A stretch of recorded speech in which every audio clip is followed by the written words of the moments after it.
We'll be speaking about US President Donald Trump later, but we are going to focus first on his son Eric, who is visiting Clare as plans move forward for a major new ballroom development at the Trump International Golf Links in Doonbeg. The proposed project, which is currently before Clare County Council, is being billed by the Trump organisation as a significant economic boost for the west region of the county. Public submissions on the proposal close on the 2nd of February, and to discuss what this visit means for Doonbeg and what locals hope will come from it, I'm joined now by Doonbeg Fianna Fáil councillor Rita McInerney and local resident Willie Hanrahan. And Rita and Willie are both very welcome to the show. And Rita, as I say there, the Trump organisation saying this proposed ballroom would be a key economic driver for West Clare.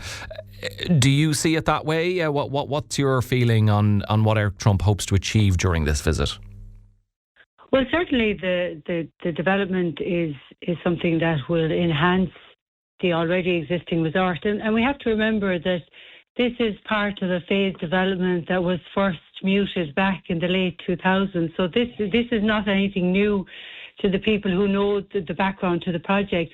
There was always a phased basis to this development, and the ballroom element, while in a different location, is just another phase of this development. And it was something that was mooted back then, and over time has become obvious that it is required, particularly with our inclement Irish weather. You need, rather than, they currently have a marquee there, but I suppose for long-term investment, a ballroom is required to ensure that the resort is able to operate 365 days a year, all year round, and have more to offer as a tourism destination. Willie, do you feel this visit, because a key part of it is Eric Trump will be, I suppose, trying to seek approval locally for the project. Do you feel it's more about genuinely listening to local people, or and if they do have any genuine concerns, actually taking those on board, or is it more just about this is the project and he's hoping to just sell it to locals?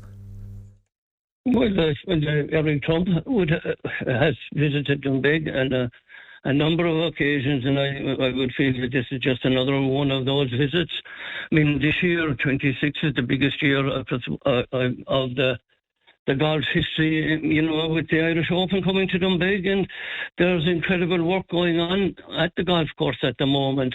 And this is just one of the many visits that Eric Trump would be paying to the area. And I mean, the ongoing work on the golf course itself has been going on now since the Irish Open was announced for Doonbeg. So, I mean, it is no surprise whatsoever that Eric Trump would visit the golf course. But as in regard to planning, this is very important to Trump, and they have said that many times, that they would be able to develop the golf course and keep it going as a proper going concern. I mean, I don't see this. I mean, we've had many planning objections in the past, and they've all been overcome, and this is just another one of those things that's, is ongoing. So, I mean, it's of no surprise to anybody in Doonbeg that Eric Trump would visit the golf course at this time. Rita, you earlier touched on the part and the necessity for this ballroom is just you can't rely on our weather at the best of times, never mind the worst of times, multiple conditions in a single day. But it is, as Willie says, a big year for the resort hosting the 2026 Irish Open. Do you believe this development will be essential for that, but could also deliver real long-term benefits for the area thereafter? Oh, of course. Certainly, Go on. Sorry, Rita. Yeah. Sorry, no. Certainly, this development is a long-term investment. There's, it's only at the early planning stage. You wouldn't be part of the setup, I suppose, for the Irish Open in September. It's coming very quickly. So I suppose, as Willie said, it's about, I suppose, Eric Trump is involved in the ongoing management of the resort, and I suppose there's a lot of preparations for the Irish Open. I mean, obviously it's locally managed day to day, and we have a lot of people employed there for a long time, and it's a key part of the tourism offering in the county.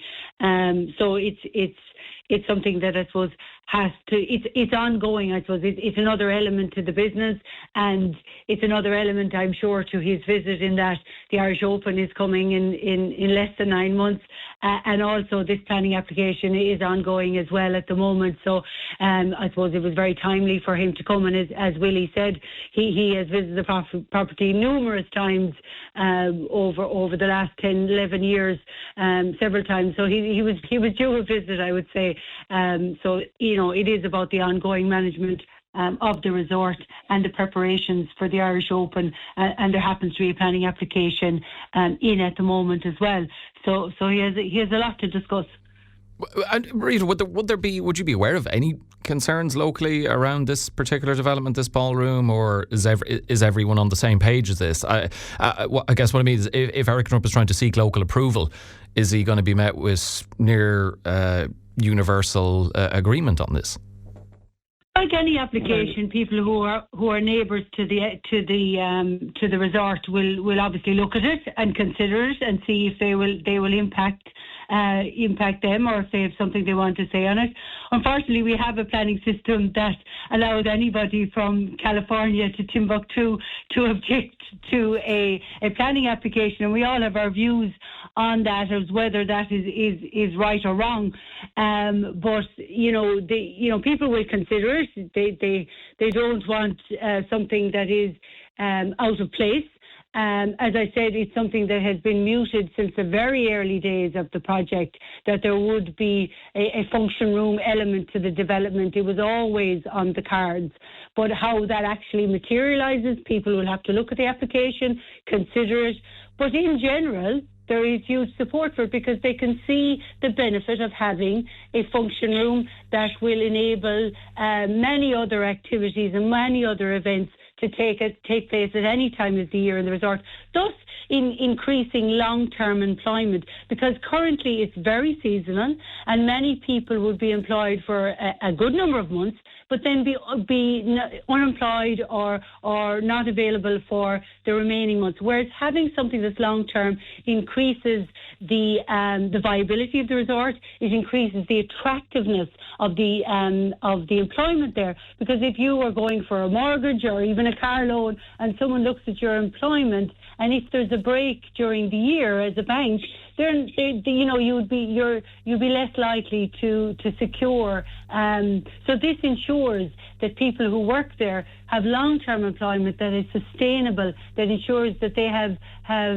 reliability and security of employment, which is hugely important in a rural place like West Clare, to enable the people have long-term employment. And Willie, look, I mean, the ballroom, it would be larger than the existing one. It would accommodate, as has been stated, up to 320 guests. I guess that, if there were any concerns, maybe it'd be around balancing development with preserving the character of a small coastal community. But Rita touched on tourism and jobs there. Do you think ultimately the gains in both respects would outweigh any potential disruption from the building of this, if it gets the go-ahead, or any local concerns? Well, I think now the people that are drawing up plans for this development will work it into the character of the existing buildings that are there, and it will be dwarfed by the existing buildings.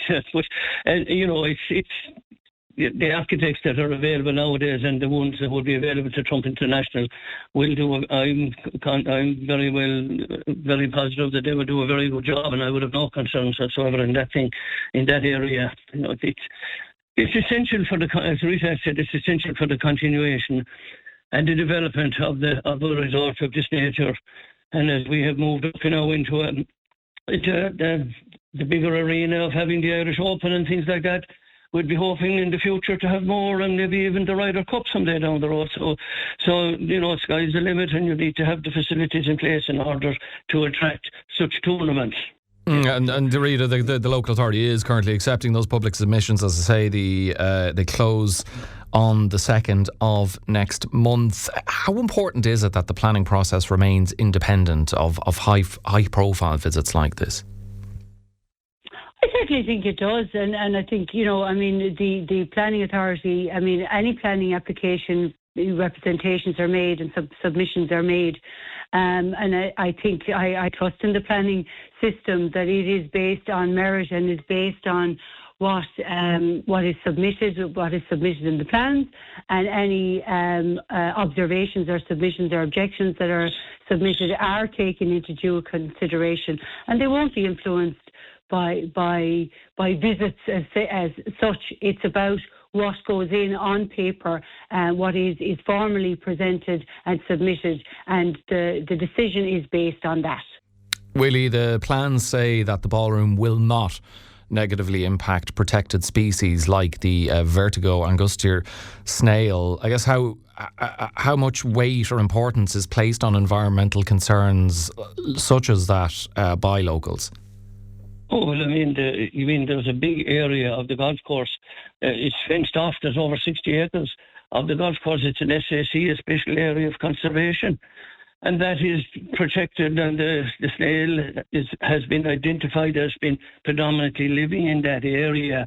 And I mean, the whole golf course, by its very nature, has actually enhanced environmental of the whole area, due to the fact that it is, the whole area is looking so much better in the last 10 years than it had ever done before that, and it's an absolute gem in the area. There are no concerns about the environmental impact of a ballroom in one corner of the property.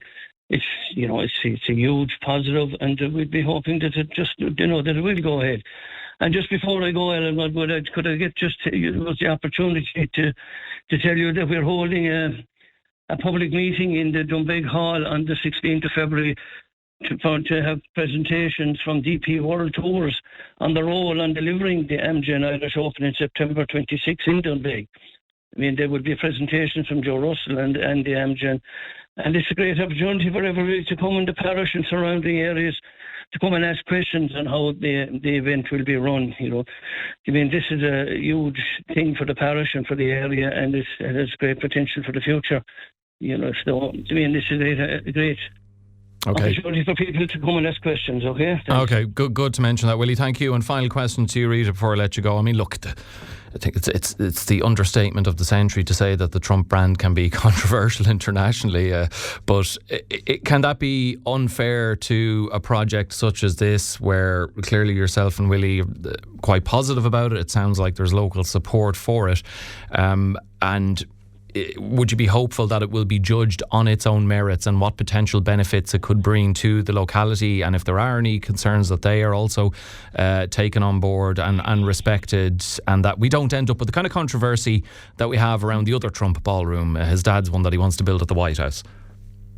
Well, I suppose our laws and our regulations are very different, I suppose, to what happens in the US, and I think it'll be judged based on that. I suppose, there is a lot of divisiveness, I suppose, around President Trump's presidency, but I suppose we have to focus on we've worked very, very well with them.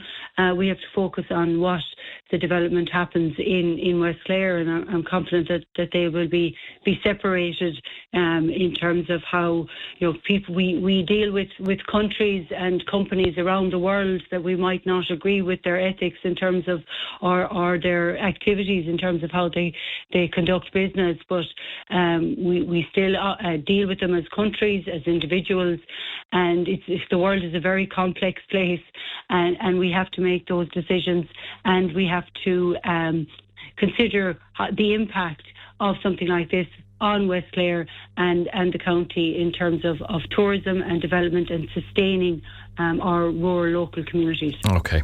Rita, thank you very much for joining me this morning. Appreciate it. Thanks, Ellen. Thank you. We'll talk to you again, and thanks as well to Willie Hanrahan for joining me on this.